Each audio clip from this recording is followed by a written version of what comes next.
Warning: this program is intended for adults of legal drinking age. Whiskey is consumed and discussed. The intent is to educate our palates on the differences of whiskey flavors and not an intent to get drunk. Please drink responsibly. Hello, everybody, and welcome to I Fucking Love Whiskey. I'm Andrew Pierce, and you know what?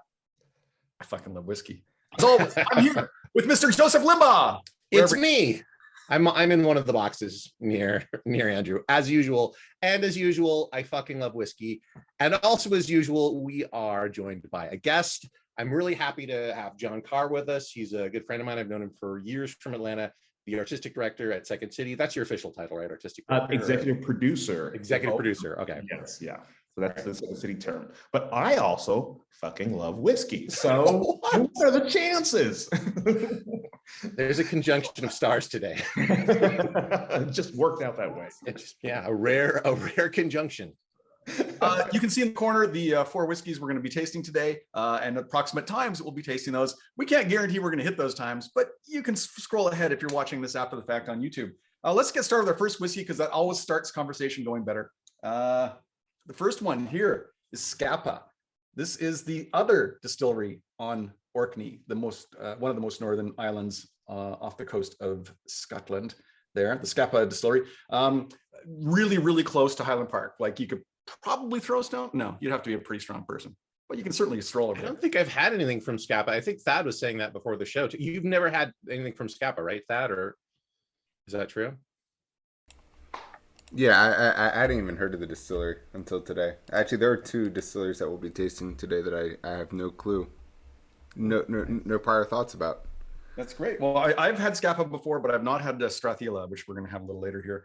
So yeah, this is what does it say? 2000. It was distilled in 2000. It's a 56.2%. So we're going high test. Yeah, we're going right up that mountain today. This is exciting. So let's get in there. Whiskey one. Ooh. Is this a sherry cask? I would imagine so. With this nose. Oh, that's great. Rich sherry aromas. Yes. Refill sherry Hogshead. Cask number 1098. You really need to know that. For the whiskey nerds. Yep. One of 208 bottles they got out of this. So after 20 some years, after 20 years, a lot had evaporated to only get that few bottles, 208. This is age 20 years, is that right? Yep. Wow. The nose is pretty bold for something that's 20 years. I feel like normally like after that it's kind of mellowed out a bit. This still feels like it smells like a younger whiskey to me. That's so nice. Like it's very interesting because I want to taste it because it feels like it'll be smooth. Like it feels like it'll be a smooth. And I'm scared because I'm like, if it's too smooth, I will just drink it all in a gulp, and this will take a weird turn. This podcast will take a very weird turn. We got your back, John. We won't let it get too weird. But you're not our first guest. Yeah, it's what's just surprising to me too is sometimes like you think it's going to be smooth and then it isn't. Sometimes you think it's not going to be smooth and it is. Like the taste and the nose sometimes are very different. You know? Yeah, but I can get my nose right in here and I'm not getting the alcohol burn. It seems like this is going to be way too smooth for the alcohol level it's got. Yeah, but it's got like tobacco richness to it. Leather. Yeah, it definitely smells like pipe tobacco to me. Yeah. Maybe like dried orange peels, you know, or like potpourri and yeah. Should be go in. Oh, all right.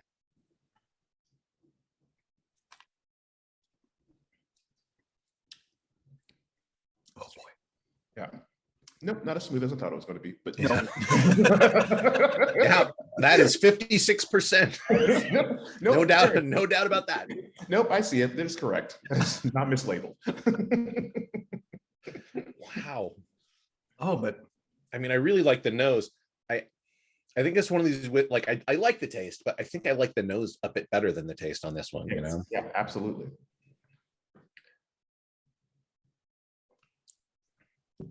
Yeah, I think if I was going to build a house in this, it would be on a ship, like maybe a ship that, you know, brings spice from somewhere far away. You know, or like an old school, you know, I feel I smell like the oil on the ropes and like the, you know, the, I don't know, the wood and the tar on the deck or whatever. I don't know, but it's got like organic stuff in the hold, you know. This is one of those whiskeys that like my dad would give me and then give me an explanation of masculinity afterwards. Like, what would that explanation be? As I'm coughing, just like, this is what men do. It's like, oh, men are in for a lot of pain. I'm getting a lot more of the notes from the nose and the taste on my second sip. It comes forward a little bit more. You get used to the alcohol that's living in every corner. Yeah, we did start off pretty high there. Definitely the sherry, I can taste it. Yeah, I am interested to see what science does to this because it does have an edge to it, like it has a bite to it. It might soften that out a bit. I don't know. Maybe. Well, I fucking love whiskey. I'm not sure I want to science it. This is it's a very dry finish. Yes. This it feels like the moisture's being sucked out of my mouth at the end. It does have a dry finish. Yeah, it's like a tartness. Mm-hmm. Oh man, that nose is so good though. Yeah. I think that's where I got most of the sherry was from the nose. Like the smell, I could smell that sherry in there. Yeah. Oh. Yeah, and I think I'm just gonna stop calling whiskeys candy store whiskeys because it's just basically I just mean they're sherry whiskeys, essentially. And I feel like every time I say that, it's like, yeah, but this is not as obvious candy store whiskey. This doesn't have all the sweet stuff open. They're like, there's maybe sour stuff in here as well. yeah, this is more like dried fruits or preserved fruits, you know, like the you know, like fruit roll-ups or like the fanciest fruit roll-ups in the world, right? You know, or it's got fruit, but it's from Whole Foods. Like yeah, it's expensive dried fruit. Yeah, exactly. Yeah. Oh, yeah, boy. I would say like prunes, like dried prunes or something kind of tart. I don't know, Thad, what do you think? I don't know. I like it. I definitely get on the nose. It's super soft for me. I get pencil shavings and like a Christmas potpourri. Like there's like some like festive like dashing of dust in there. Like I want to say cinnamon, but it may not be cinnamon. On the taste for me, on the palate, definitely grape soda pops out, and it has like a fizziness included with it, so it's like actual like grape soda. And then like past that, I get like burnt tires and tar. And then on the finish, it's very funky for me. It is dry, but it's mainly more like sour funk for me and like charcoal briquettes. I like those notes. That always finds stuff. I'm gonna science it. I think I'm gonna do it. I only have a little bit left. Well, I'll take a sip first. Let's see what this does to it. Ooh.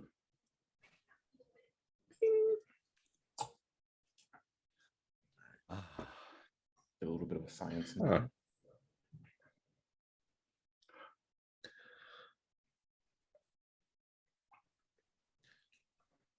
I know it feels like it for me. It brought out the flavor a little bit more. Oh yeah, yeah. Wow, that's a much nicer round mouthfeel in the taste now, in the palate. Oh boy, I think I like this with water. And yeah. Watch the show. You know how rare that is. It is very rare. I don't know. I'm getting kind of like a more sour taste to me. Maybe my water has stuff in it or contaminants. I don't know, but I'm getting like more of it's much more sour now than it was. It's a lot more sour in the finish for me. But yeah, the mouth, when you first put it in your mouth, it's it's this. Yeah, and then your face has a nice face feel.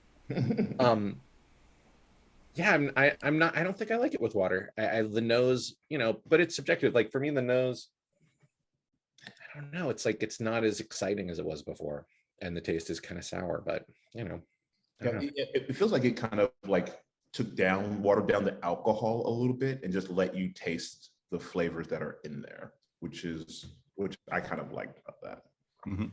That is the ideal, right? That's what they say, that put the water in is to separate. The flavoroids more. No, try them and taste together. Science. So you mentioned that your dad might sit you down and have whiskey with you. Did he do that? Did you? Yeah. Well, so that was a metaphor because it was so funny because my family, we were super religious, so we did not drink at all. And my first sip of alcohol I got when I turned 30. So I did not start drinking alcohol until I was 30 years old. So like my wild rebellious years were from 30 to 40. So that's a good time, I feel like, for those years though, because you have a little bit of life experience you're not immortal, right? I mean, yeah, right? exactly. I feel like that's good. Not gonna go it was too like far. my crazy things were just like, let's go out to like a really exotic restaurant. And that's how I'm just gonna tear it up this weekend. Like that kind of thing. But you also like, so I had a very sort of fun, but like it was fun too, because I got to really discover alcohol at that age. And so once I got past, like I went through a very short period of really crappy beers. And then I got rid of that, was immediately into like, what are the nicer things? And so whiskey's been a great one for me. I'm a big, that's why I love whiskey. Like it's just so much you can do with it, and it doesn't take a lot to enjoy it. Yeah, it's so surprising. It has so many different flavors, yeah, and you can do a lot with it. Yeah. That's a good description. For me, the taste profile is just so wide. Yeah, especially with scotches. It's like, it's amazing to me that one small area can produce so many different flavors from so few ingredients. And this is a weird like distinction, but like one of the things I love about whiskey is and this is again the old man in me, it's just like I can taste how much it costs, right? Like there are certain alcohols where you buy it and it's like, this is a $300 bottle and this is a $20 bottle. I'm like, I don't know, I can't taste the difference. But whiskey, you can genuinely taste where the money is going and why it's worth that. Even if you can't read the label, you can just taste it and the rarity, which is what I love about whiskey. You can also get some really amazing whiskeys for not that much though, too, because I feel like with anything, there's like this sort of like, I don't know, collector, like, you know what I mean? Collector thing attached to it, where it's like, I have this rare bottle. I will never open it or taste it, but I own it, and it's like, because I think, there are some whiskeys that are, and a lot of them are worth like what they, if they're on auction or something. And then there's others that it's like, I don't know.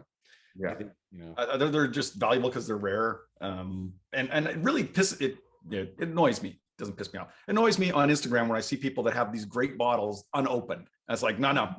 I want to see you tasting before I'll give you any likes. I want to see that bottle open. I want to see you enjoying it, because otherwise, whiskey's for enjoying. Whiskey's for sharing with friends, not for like hoarding away in your little secret cavern. Yeah, absolutely. I got opinions. That's why we started doing the show, to share whiskey with people. I love that.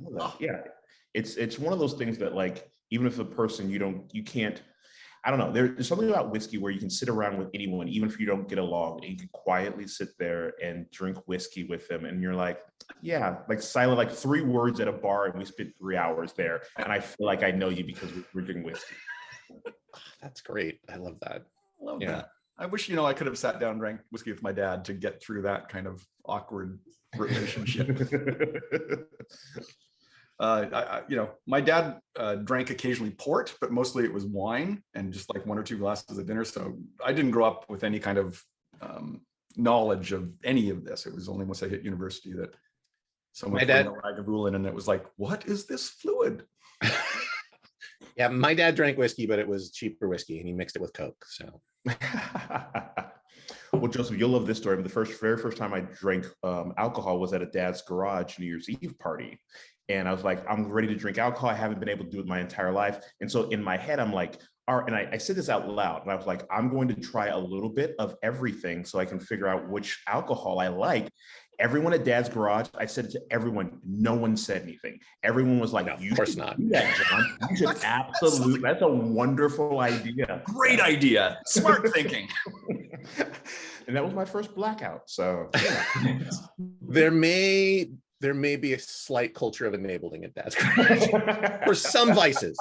In general, love that place. There might be a slight, and probably left over from the original founders, honestly. Like, so, you know, I'm fully responsible for that.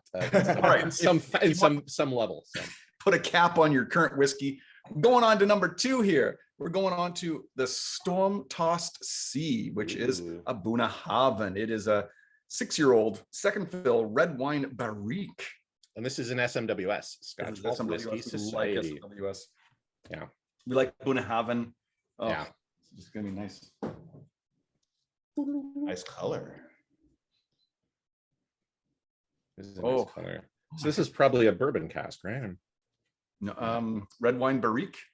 Yeah.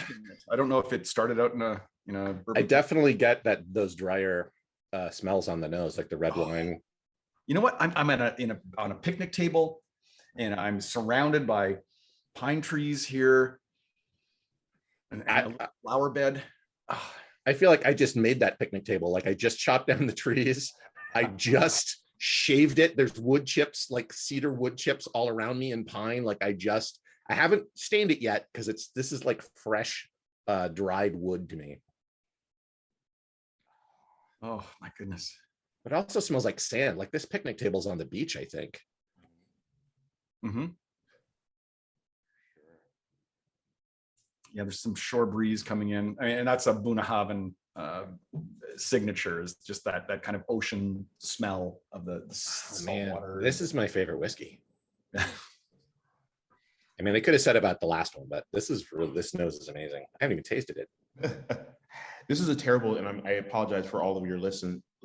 And this is a good thing, but this smells like my grandmother. Like this, like what I'm getting from this is grandmother, which sounds like an insult. No. It's very like homey to me. Like I'm getting a very sense of like a little bit of nostalgia. Like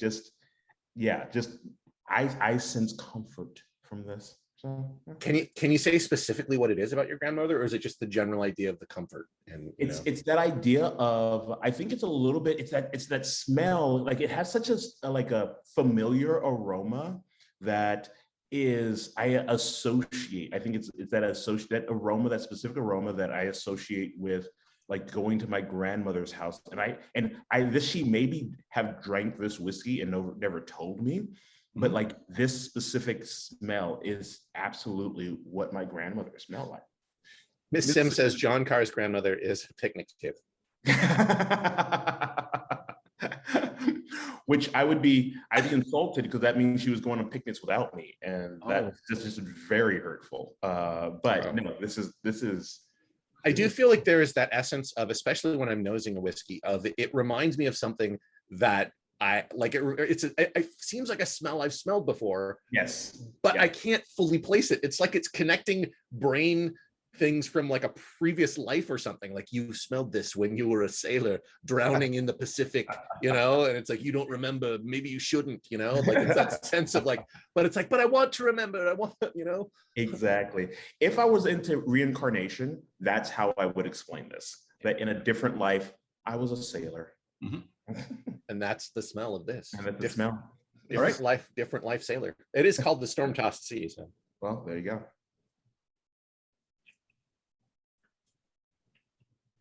Oh, that is much different. That is so much more different than the smell. It's my favorite whiskey. Oh my God, that's good. Holy crap. It's got, like, to me, that wood is in the taste though. Like yes, wood, yes. But it has more. Yeah, it has more. Well, it's funny because when you were saying wood, I'm like, I don't really smell it. But the second I tasted it, like I tasted that wood, and I'm like, yes, that's so interesting. Well, I'm very fond of your grandmother now too. Yeah, and this is also, it's one of those things I love going back to the nose. This one I knew, like going back to the nose after tasting it would be great. Oh, I love that. Yeah, there's not. It's like this is mostly savory. Like I don't get any sweetness in here at all, as opposed to the previous one. You know, this is like I'm drinking a plank of freshly shaved wood. You know? Well, and I love the aftertaste. Like I'm not really an aftertaste kind of guy. Like I don't. That's never a thing that I like focus a lot on. But like even now, not drinking it right now, it still has a wonderful smoky feel in my mouth that I'm loving right now. It's got a wonderful finish. Yeah. Yeah, there's like an oily saltiness that's just coating my mouth. You know. Oh, and John, I don't know if you noticed this, but I fucking love whiskey. Oh, good. Coincidentally, I don't know if you know the title of the show. Yeah, we should call the show something like that. Yeah, this to me is like sipping seawater if seawater tasted like how you hoped it would taste. You know? Right? Yeah. Oh boy. Thad, what do you think? What are your thoughts? I love this whiskey. Can't say it's my favorite one, but I do love it. Like I totally get the comfort thing. Totally get that. For me, on the nose, there's definitely like a smoldering fire, or like if you've ever smoked like a full pork loin and you've seasoned that with like applewood smoked sea salt, and like that's all going on. And then like hidden beneath all that, there's like some fried bananas or plantains in the nose for me. And then the taste, like I love it. It's like eating that pork loin that you've been smoking for hours, and then it's like smothered in like brown gravy. Like it's very savory. It's very delectable. It's very nice. Yeah, I do feel like taking a snootful of this is like eating an entire like barbecue meal. It is. The thing that resonates with me is like when I'm re-looking at the label, and it's like charred red wine, and the word charred, like that's like for me, that's on the nose of what this is. Like it feels like that barbecue, that that's exactly what that is for me. What does that mean, charred? Is that recharred, or is that something else? Like the barrels are charred, right? I mean, the barrels are charred out, or do they char them for wine though? I don't know if they do. Well, it says it's second fill charred red wine, right? So maybe it's like recharred, you know, when they char something and then reuse it. I don't know. But I mean, I don't know about wine production. Do they char the barrels for that? I'm not certain they do. And so they might have just gotten the wine barrel and then charred it. According to my 3-second Googling powers, there is no charring done to the wood. For just for regular. So, this is sorry for wine. For wine. Okay. So this is charred specifically just before they used it to make. Right. Because for whiskey, you do need to open up those grains. You do need to char it in order to produce whiskey, because you want the interaction with the wood. They can be toasted though, but they're not charred. Right. Okay, so then they would, this might be in a first fill charred barrel. So they got the barrique, they charred it, put the whiskey in. Didn't it say second fill? It doesn't. It just says, it says second fill. So this would be second fill. You're right. What? Also, I was listening to Jon Carr, so, and I heard him say that. And I was reading a label.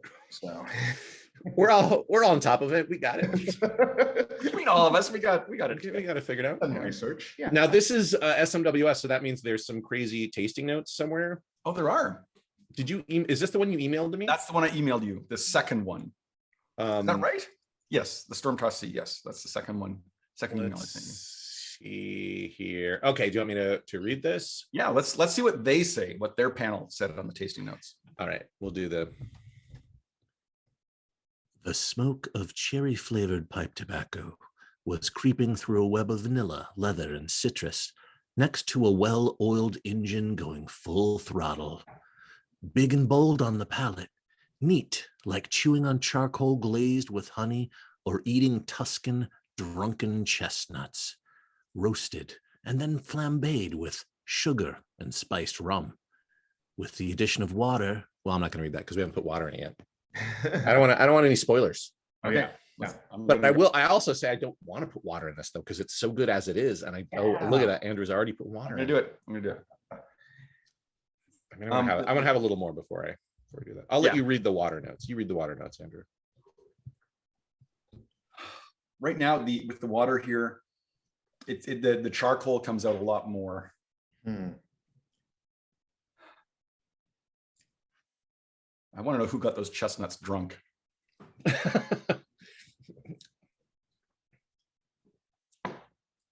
Chestnuts are lightweights. It's easy to get them drunk. Whatever has been braised, whatever meat has been braised, comes out a lot more in the flavor now. All right, I'll give it a try. It turns sour at the end again, though. Yeah. I was about to say that. Like, I feel like it does the opposite. Like I almost like it without the water. I like it so much more without. I can taste the flavor more without the water. Yeah, I was just about to put a drop of water in this when you said that, and then I didn't do it. Don't do it. No. You know, not all heroes wear capes, and I appreciate both of you. Some heroes just have a single drop of water. Thad, did you put water in? Of course you did. You're Thad. He has to. Yeah, as we discovered last week, there's only one whiskey to date I will not add water to. But no, I put water in, and it's for me, it doesn't actually bring out the charriness for me. It definitely does sour the finish to a bitterness level that I do not like at all. But for me, like the char, the smokiness kind of goes away. It kind of dies off with water, and it it becomes sweeter on the taste, which I didn't really want from this. And it there's like a fresher wood in the nose, which I also didn't want from it after smelling it beforehand. Yeah, water made the experience worse. Should we see what SMWS says about? Yes, what do they say with water? What do they say? With the addition of water, we imagine sitting in the cabin of an old fishing boat on a storm-tossed sea. While to taste, we were westering home and While to taste, we were westering home. I don't know. While to taste, we were westering home in calm waters with Swedish snus placed in our upper lips. After 5 years at an ex-bourbon hogshead, we transferred this whiskey into a second fill charred red. Okay, so it was a bourbon hogshead first, and then it got transferred into the Swedish snus. Is that like snuff? What is snus? What is that? Hey. Now they're just making up words. I'm It's like the Swedes have a different word for everything, right? Like, what is snus though? It's got to be Thad. What is snus? What's snus? It is exactly what you think it would be. It's Stuff. It is smoked and split free tobacco product. It's so interesting, and they put it in their upper lip. That's what it said. You do that with chewing tobacco here, depending on. No. People. I may have chewed tobacco when I was younger. I always went in the lower lip. It depends on where you're from. I know people that put it up like in their upper right or upper left gums. My money was on that was an American marketing team that was like, no one's gonna look this up. We'll just say whatever we want. That was my money. Yeah. Swedish nuts. We have more SMWSs coming up too. We do. Yeah, the next one is another SMWS from a distillery, which I do not think I've ever sampled before. But let's not rush ahead. We still got a couple minutes here. Let's find out more about Jon. What do we want to know about Jon? You mentioned beforehand that Toronto is opening a new venue for Second City. Absolutely. Yeah. We just started. We're in the Danforth area, which is a new location for us. And we opened this past weekend for new shows, and it was super fun. Like, it was such a great experience. And everyone there is it's one of those things too, like there are little things you forget about. Like, we've been through craziness over the past year and a half, but like when someone sitting next to you laughs for the first time after a year and a half, you forget how much that experience means to you. Yeah. And being in that place when we're opening night and everyone's just like feeding off that energy, it was beautiful. It was a beautiful experience. So yeah, you should, if anyone listening is in Toronto area, you should go check out Second City Toronto. Yeah, from the Danforth, absolutely. Yeah. So I went to see a stand-up show here in LA just last week. And the thing that I realized I'm out of practice with doing now is filtering out background conversations. It was just a cacophony, and I wasn't used to like going, no, I'm just trying to concentrate on your voice as opposed to everyone else. So yeah, that was tough. No, it's one of the things I forget about. It's also like, because like coming from Dad's garage where we just kind of like, it's like theater seating, you sit and you watch a show. I'm never thinking about that, but like when you do a Second City show, there's always like food and drink, and like the servers are walking through the aisles and all that kind of stuff, and it's such a different experience. It's a little bit tougher on the performers because it's tough to be better than food because everyone loves food. But like it just makes you like, all right, I'm gonna have to be better because I have to compete against chicken wings. And Yep. Dear God, I've never had to be funnier than chicken wings. Well, funnier than chicken wings or savory, because chicken wings are not that funny, really. That is a very good point. Yeah, you're much funnier than chicken wings, Jon Carr. Yeah. Well, oh my God, that is the sweetest thing you ever said to me. Very odd thing to say to someone. Yeah. In context, it made sense, right? Yeah, absolutely. I just want to take that quote out of context, though. Yeah, Improv Olympic in Los Angeles was kind of the same way when they had in their space, because they would have like, you know, people walking through, serving drinks and bringing food to people. So I think they had food there. But they definitely were serving drinks. But yeah, it's different. It's a different. Yeah. I owe for the people who didn't want to pay for theater sports. Sorry, cranky. I came from Calgary. That's where I studied under Keith. Okay, anyway. Whiskey number 3. Zingalingaling. Zingalingaling. And what percentage or what ABV are we up to here? We're going so high here. This is 61.3. So I'm trying to kill us all. I'm trying to kill us. Yeah. This is from Strathisla. Jon Carr's only been drinking since he was 30. You need like So I should tell you this. I just came from Toronto and I lost my passport. So I was in a rush to get on the plane, got on the plane, hit the worst traffic the cab driver said he'd ever experienced before, got here, and I made the fatal mistake. I did not eat food. So I am in the worst possible position to do this show, but we're going to make this happen. Oh, no. Jon Carr, we appreciate you. And as I said before, we have your back. We're not gonna let you we're not encouraging you to put a lampshade on your head or anything like that. No, it still may happen. I'm just saying. If it does, it'll be tasteful. So this is from Strathisla, which is the main whiskey behind the Chivas Regal whiskey, the blended whiskey that they put out, which is the people who make dice bags. The people that make dice bags, yes. Now, this isn't a sherry cask. It doesn't look like a sherry cask. Yeah, second filled barrel, so ex-bourbon. So I'm going to take back what I said, because this smells like a candy store whiskey to me. Like this smells, that's not just a sherry whiskey. This smells like vanilla to me. I'm getting a little bit of, this might be just my weird palate, but like a little bit of a licorice. Yeah, I can see that. I think there's licorice in there too. A buttery licorice, though. I'm getting a lot of the buttery oil. Yeah, to me, this is like a pastry with like a little bit of vanilla, a little bit of licorice. Oh my! Yeah, the butteriness in the back is great. That buttery smell. Yeah, I mean, I don't care what you serve me. If you coat it in butter, I'm going to like it. Absolutely. That's like deep frying. Deep frying makes everything taste better. Like everything. Wow. Oh my goodness. Now this is something like, I know that this nose, I have a feeling it's a trick. Like the taste is going to be different because this nose is so smooth and so gentle. Yes. And this is called Zingalingaling, right? Zingalingaling, and we're at 61.3%. So I just think this is going to come in your mouth and it's going to go pew, pew, pew. Yeah. I feel like it's just, it's like, you like that? You like that smell? You like it? Yeah, just take a sip. Take a sip. Come here. Have a sip. That's so weird because this is literally this is the strongest we've had so far, right? This is the strongest we've had so far. We're going up in ABV, but it doesn't seem. No, it doesn't at all. It seems the nose seems smoother than the previous one, right? Yeah, like from all of them. Yeah. And then we're gonna really try and kill us with 66%. Yeah, that's really high. I don't think we very seldom even get up that high.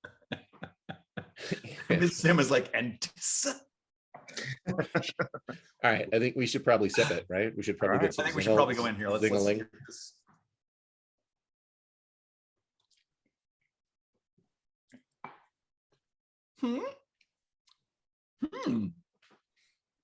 Yeah, the alcohol. I don't taste the alcohol as much as I thought I was going to. Right?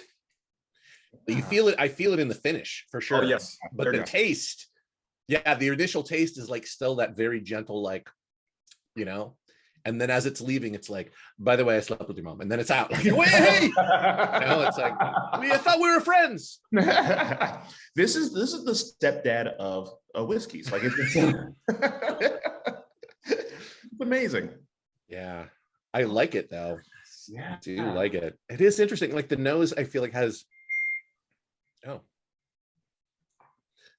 the nose has like a bit more, I don't know, a few more notes, and then the taste is although I like it, I'm having a hard time getting more of those more flavors in it than I don't know.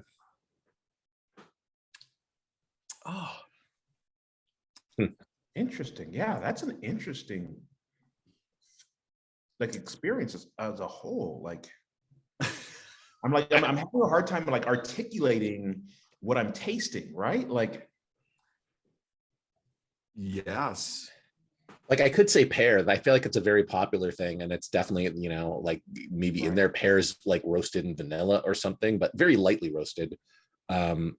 But yeah, I mean, I'm just like, yeah, I'm kind of still grasping for straws. It sounds terrible and like abuse, but I'm thinking like as the stepdad leaves, he empties the cigarette into your mouth as well. So the burn, that's where the burn comes in. Wow. And yet we like this whiskey. We kind of we like our stepdads. Yeah, I'm gonna say it's my favorite. They're family. They're family. You gotta love them. You gotta love them.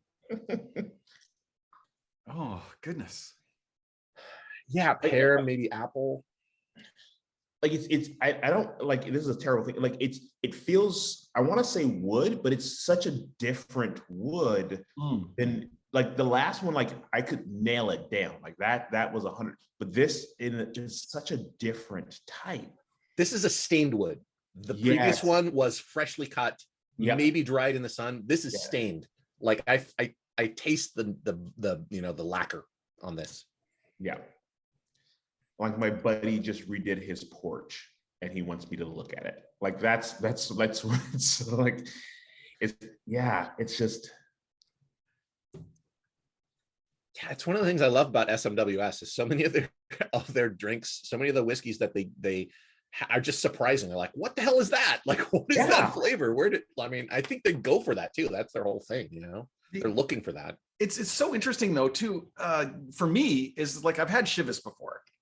I have not necessarily enjoyed Chivas, but tasting these components of it, you kind of go, guys, why aren't you putting this in your bottle? Why are you mixing in other stuff to try and stretch it? Like, well, this is amazing. We probably have it because it doesn't match their flavor profile, right? I mean, that's, you know, they're like, we don't need that. Some weird flavor. I don't know. It's all zingalingy. That's Can't have someone opening a bottle of Chivas and having a Zingaling. No. Give it to the SMWS. They'll take care of it. No, it's this weird thing. I feel like a lot of times when I read like the descriptions of these, I'm just like, oh, this is just someone going on and on about like the whiskey. And this one, I'm like, I need to know more about this whiskey. I need you to explain this whiskey to me because I know what I'm tasting, but I need words associated with it. Yeah, and I think we're going to be disappointed here because this was one of the this is one of the bottles that they don't have up on their website. Like they have a tasting notes on the website. This is one that they don't have that. So is there anything on the bottle? Also, we have Thad. Thad will give us tasting notes. I have no doubt. Very short description. Oh yeah, we check with Thad. That is. I'm sorry to let you down on the tasting notes, but I pretty much agree with you all on this one.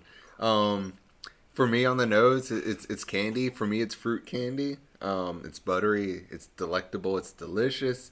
And then hidden behind that, what I got was like rapids. Like if you've ever whitewater kayaked or gone down whitewater rafting or anything, like that kind of like water spray. And then even past that, there's like some like barely flavored water, like LaCroix. That's like on the nose, like some barely flavored carbonated water there. For me, the taste, I totally get the name. It's super fizzy. It's very fun. It's a party in your mouth, and you're happy to be there. And then I also totally get the stained wood. And for me, the fruity candy turns to sour candy, like Warheads or something like that in that zone. But you know, overall, It's pretty great. You added some stuff. Yeah, I like all those. Yeah, always. Always love going to Thad. Here's the tasting notes that they have, and I gotta tell you, this is shorter than they generally have. Racy, flighty, and thrillingly nervous fruits shimmer alongside warmer undercurrents of Asian spices, French biscuits, and grippy green acidity. The green acidity, I think that's that burn in the finish. Yeah. Yeah, there is like a snap, like a tart green apple in there, a bit. Like it's one of those things. I fucking love whiskey. Mhm. Yeah. Yeah. Yeah, it's so weird to me because I feel like I'm pretty good about like identifying taste, but I've very rarely have experienced something where I'm like, I can't put my finger on it. Like it's more of an experience. Like I feel like it's just an experience that, yeah, it's just tough to identify. And I mean, I've had that before with whiskeys where it's like there's a taste or a flavor or a smell in there that I can't quite grapple, but I've not to this extent. Like this is really like, it's like a mystery whiskey, you know? It's like, I mean, Zingalingaling, like, okay, yeah. I think that tells you what you're gonna get is this. I think it should be called Lightning Enigma. That's what I think it should be called. Wow. Ms. Sims said they should hire us to write the tasting notes, and I think that's. I agree. I might even do that for free. But I also think like this is the perfect example of like they're like, I don't know what this tastes like. You know what we should call it? Zingalingaling. Like there's just words. Yeah, I wonder if they felt that way too. That's why there's no tasting notes, like lengthy ones on the website. Like maybe they're just like, oh. Yeah. So what's the story? Is anybody going to science this sucker? I just did. I mean, it's with water, the party dies down. Like all that fizziness Party's gone. dies down, but there are more flavors that come through. Like the buttery flavor comes through, and like more like a buttery candy, like caramel, or no. I'll give it a try. Butterscotch comes Butterscotch, through. yeah, On the the taste. lozenge sort of thing. Bing. Well, Let it try. that when you were talking about like LaCroix, it's so funny because like I'm trying to eat healthier now. And so one of the things is replace Cokes and Pepsis with LaCroix. So I've been drinking a lot of LaCroix. And I like, when you said that, I'm like, yes, that's exactly what it is. Where it's like a hint of a flavor, but it's still like, yeah, that LaCroix comparison like really resonated with me. Oh my gosh.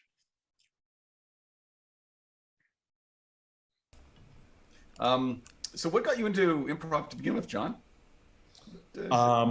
Watching guys like Joseph Limbaugh, I'm sorry. It was literally, I moved from Los Angeles to Atlanta. I had no friends. I didn't know anybody. And I came to Dad's Garages on a whim. And I started going every single week because every single week I would have laughs, have a good time, enjoy myself. And I'm like, if I can do this and also like I went with a lady friend and she whispered over to me, she was like, because she saw Tim Stoltenberg on stage and she was like, and at that time he was in his braces phase.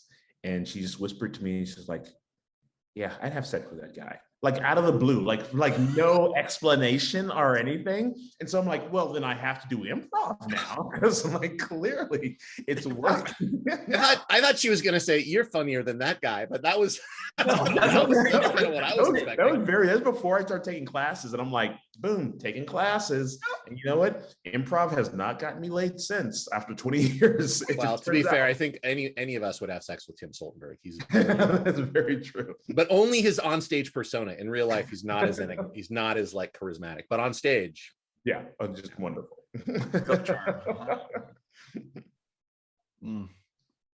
I fucking love whiskey.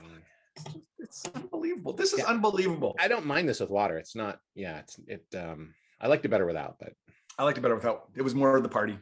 The party's gone. The party. This is like the end of the evening, and there's like 3 guests left, and you're all kind of like flopped around on chairs and couches, talking to each other. Like, yeah, I remember when we were. That's the best part of a party, man. I kind of agree with that. Yeah. Yeah, but it's like a weird party where you're not 100% sure what's going on, but you're having a good time, so you go with it until it gets too weird. Like that to me is the type of party this is. Where he turns to you like, now there's just 3 of us here. Let me just open this door. And you're like, what? No, I don't know. Nightbot has just dropped a link to Corey's GoFundMe. He's Yes. a friend of ours who needs assistance with his medical bills. So if you have a few shekels to throw that way, please do so. Yes. Still ongoing. Yeah. Well, we have one more whiskey here. We do? What? Yeah. No, I think that's it. We're done. Now there's 4 whiskeys, Andrew. Another whiskey? And there's one more. I love after all that, this is also the most alcohol content. Oh Yeah. my gosh. This is a 66%er. Like that's close to how much alcohol they put in it when they fill the cask. Like that is almost straight up the still. But it's And this cask. Yeah, this has to be a sherry cask. I was gonna say, because look at that color. First Like fill European oak. Look at the color of that. that is so dark. I seldom see a whiskey this this dark. And this is 12 years old. Now, like within the first I'm drinking coffee over here. within the first months, all of this color will be imparted to the juice. That's a very almost instantaneous thing as a change of color. And then it just ages in there and gets sucked in and out of the barrel and gets all the chemical wonderfulness going on in there. I'm whiskey. I don't know if you knew this, Jon Carr, but Andrew fucking loves whiskey. 66% though. And I'm just really excited about this because of the color. Most of these, actually all of these I opened specifically for the show. I've never had any of these before. So I'm Now Highland Park, that's like a pretty common whiskey though, right? I mean, Yes. But they do have like these specialty sort of bottles that I think most people don't get, because most people just get like the standard Highland Park, right? which is terrific. But I think Yeah. what happens is occasionally the warehouse men are going through there and they're tasting all the various casks to make sure to see how they're doing. And sometimes they come across one, they go, oh, this one. And that's what I feel like they go. That's so smart. It's like they're their own SMWS, you know? It's like, I feel like every distillery should do that, you know? Find something good. All right. Oh my God, my Oh. favorite whiskey. Oh, Whoa. I need to sit. that is strong. Like That that's is strong. Like this definitely, if I hadn't had all the other whiskeys before, this would like be burning my nose. But yeah. It's not. I still can tell this is like a 66, you know. I think this is the only one that I've smelled that smelled like it's alcohol content. I'm prepared after smelling this for what it's going to be. Yeah, but it's like deep, like it's Yeah. it's like a deep cave that goes down underground, and there's like waterfalls and grottos down there. It just goes down deeper than you can imagine. It's like, it reminds me of like the Lord of the Rings when, Tolkien describes the roots of the mountain. Like this is like, and where like Gollum like crawled all the way down there and he like to hide himself down there. Like that's what this smells like, just Like the book, yeah, but like the book, not the movie. Like it's Right. like we're gonna take a long time describing this. yeah. Oh, there was some. This is walking into a leather goods store. That first time you walk in, and there's just rows of jackets and pants and vests and chaps. Yeah, it reminds me of this leather jacket I had in my 20s that was like one of the most expensive things I ever bought. And I wore it for a long time, and it was an awesome jacket. Like it was kind of distressed brown jacket, kind of almost like an Indiana Jones type jacket. Ended up giving it to a girl, but hey, you got to pass stuff on. Oh, I love this. I am so happy with this. The 66%, you're right. It's my nose is really noticing it. It's there. I can feel it a bit in my eyes, honestly. Yeah. Like it's a weird thing to say, but like this smells the most like whiskey to me. Like of all the things that we like, everything's been like kind of an offshoot or like had a different twist on it. Like this is just like, hey, I'm freaking whiskey. Deal with it. And almost maybe a bourbon kind of nose, even though it comes from a sherry cask. That makes no sense to me. Yeah, I feel like this is a primordial whiskey. Like it's like, I am the whiskey that the others descended from. I am the Ur whiskey. Primordial soup. All right, well, let's go in. Let's see what this. All right.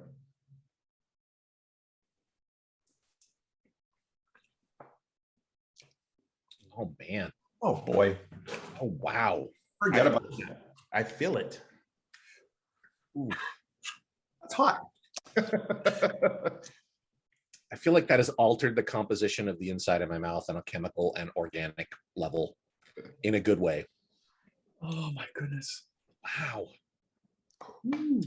Yeah, that's a magical sip right there. Yeah. It's so deep and rich. Yeah, I taste a little bit of citrus in there on the back end, but ooh. Wow, that nose is still burning my nose. Yeah. Like, I'm excited. I'm excited to science this. I'm excited to see what that does to this. I mean, it's just so, I fucking love whiskey.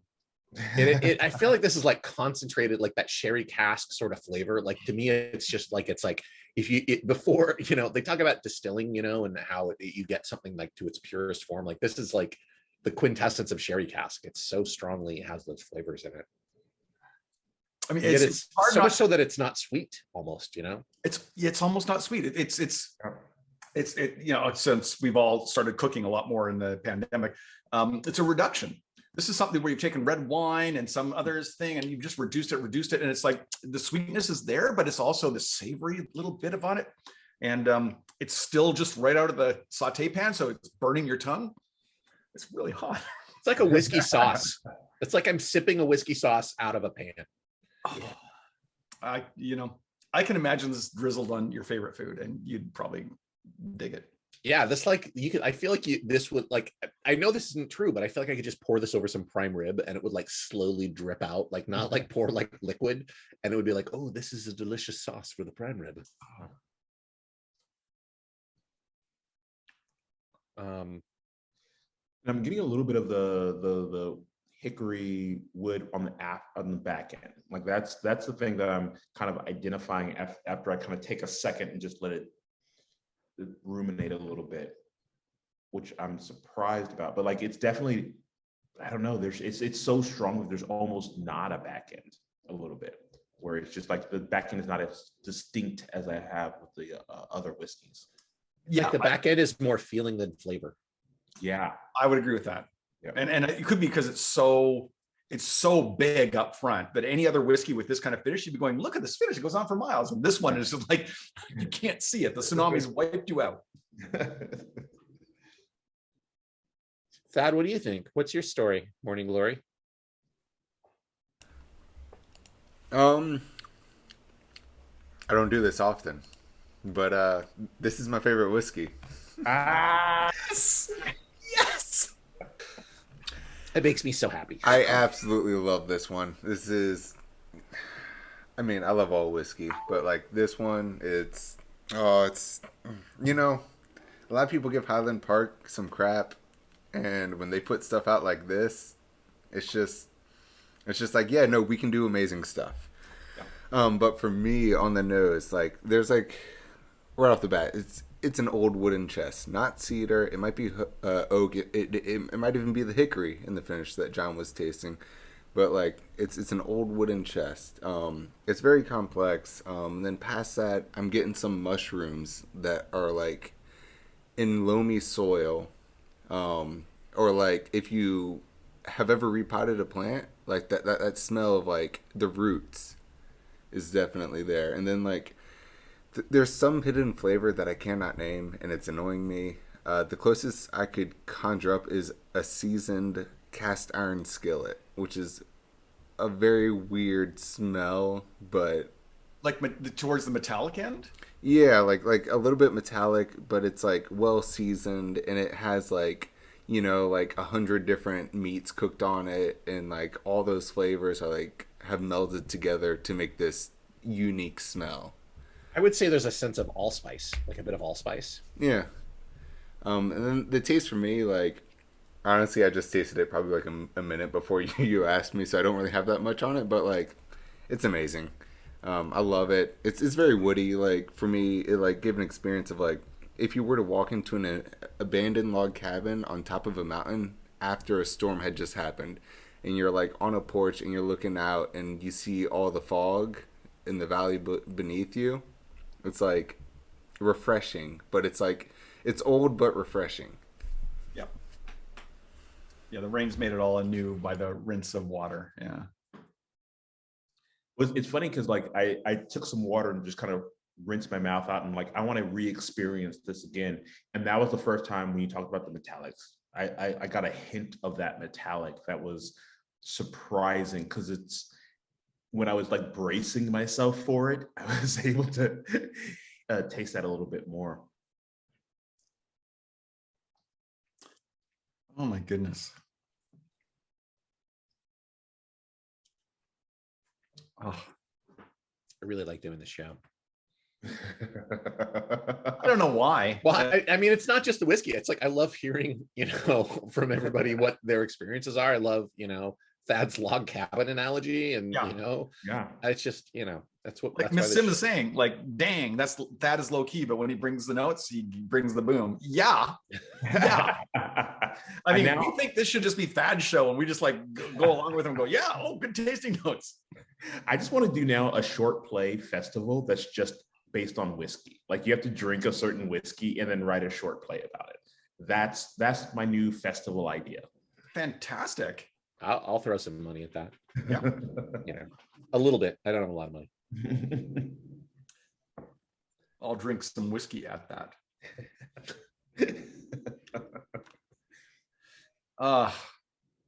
This is so remarkable. Oh my gosh. Yeah, it is true, because a lot of people just, the Highland Park, like that's whatever. But yeah, this is I love that they do stuff like this. Well, I love that it's like such a high alcohol content, but it's still complex. Like that's what's interesting to me. Like you could get away with that high alcohol content and just like recognize people are going to get punched in the face with it. So I don't need to do a whole lot with it. But the fact that there's so much going on top of all of that is amazing. Well, the fact that it's 66% after 12 years in a cask, like that has got to be either a really tight sealed cask or it was filled at like 69, 72%. Like it was filled at a very high octane. I wonder which it was. We shall never know. We'll have to go there and ask them. Here's the thing though, Andrew. I fucking love whiskey. Oh. Wait up. We've done 4 seasons now. We're almost at the end of the 4th season. That's the first time you've told me that? That's wow. It just had, the time had to be right. Oh, it's fantastic. What else is coming from Second City, John? Or what's coming from you? What are your hopes and dreams? Getting all this philosophical. Well, number one, drink more whiskey. Okay. Obviously, that's number one hopes and dreams. But honestly, my hopes and dreams for whiskey in the next year to do more in-person shows, because we haven't done that in a year and a half. So that's literally all we're trying to do is get people on stages doing shows, and we're close to getting to like 100% all of our stages running again. And if we can get there and recognize how powerful and beautiful and amazing it is to do live theater, I've done what I've wanted to do for this first stint in Second City. I do feel like people don't like realize how devastating the pandemic has been for live theater. You know what I mean? Like it's because it's like, I feel like everybody's like, let's go back and watch sports. And it's like, I feel like, especially like American culture in general, just so puts like theater and cultural pursuits on like the back burner. Yeah. And they're so important, like I'm teaching a class now I'm teaching improv to lawyers, and it's like they're all amazing, like smart, very logical people, but it's like, you can make the best argument in the world, but if you're not communicating with people and connecting with them, then it's pointless, and it's like live theater is about communication. It's about being human beings, so I think it's just so important. In a world that is right now so divided as it is, I think specifically comedy theater is so important, because you can get a person that might go into a theater situation and go like, my point of view is completely different, but if you can promise me 80% of this is just laughs, I will go for the 80% of laughs, and I will let you take the last 20% and tell you what your point of view is. And if you can promise me, and it's the last place that people with different points of view might be willing to listen to other people because I'm promising you laughs. And I think that's one of the things that like makes me excited about the idea of getting back to that and getting back to that experience and hopefully making an impact and having a good time at the same time. So. That's a great observation. That's a great observation, especially after 4 high test whiskeys. Yeah, I'm surprised you were coherent. You were very coherent. No, that's great. You were quite lucid. Yeah. As soon as this is over, I'm just gonna be and just watching SpongeBob SquarePants for the next hour, 2 hours. Well, your experiences at Dad's Garage have clearly prepared you for this, and I'm not surprised. I fit a lifetime of drinking into just a couple of years at Dad's Garage. Oh, this is so awesome. I wish did we science this? I can't remember. We didn't. We haven't scienced it. I mean, No, are you going to do it? No, I think we have to do it. It's so strong. I did it. I mean, Jon Carr was very excited to science. Wait, Thad did. Okay, should I or no? I mean, yes, I think you should do it. It doesn't destroy it. It changes it completely. Like on the nose for me, it went from like this mysterious thing to like buttered flapjacks with maple syrups, like just drizzled all over it. And then on the taste, it got rid of like the sense of like you being alone, like in an abandoned place, and it put you into a lively party on the taste. Like, yeah, it's different. It's not bad. It's it makes it more common. Like it feels like up until this point, I would say this is one of the most unique whiskeys I've tasted. The second I science it, I'm like, okay, this feels a little bit more familiar. Yeah, I think I would agree with that. It's like before it was a deity, and then in this after you put water in it, it's like it is become Look, your feet are made of clay. Well, it's become like a human avatar. You know what I mean? It's come down to earth. It's it's like the last unicorn when she became a princess or whatever. I think it's like it was a deity and now it's just Mariah Carey. And that's like, it's like so still a deity. It's still great. Like I still appreciate her. Like it's done a lot, but like not a god. Like she's in human form now. Yeah. Exactly. John, I hate to get all serious on you here after we've had all this fun. It feels like it's disingenuous to come back and like try and ask you a really serious question at the end of all this. I apologize for this, but you've tasted 4 whiskeys now. Yeah. Yes. I have tasted 4 whiskeys. Okay. And you didn't start drinking until you were 30. So this could be all very new to you. Do you want me to ask him, Andrew? I know you get uncomfortable with this question. I can ask him. I'll do it. Jon Carr, do you like whiskey? No. I fucking love whiskey.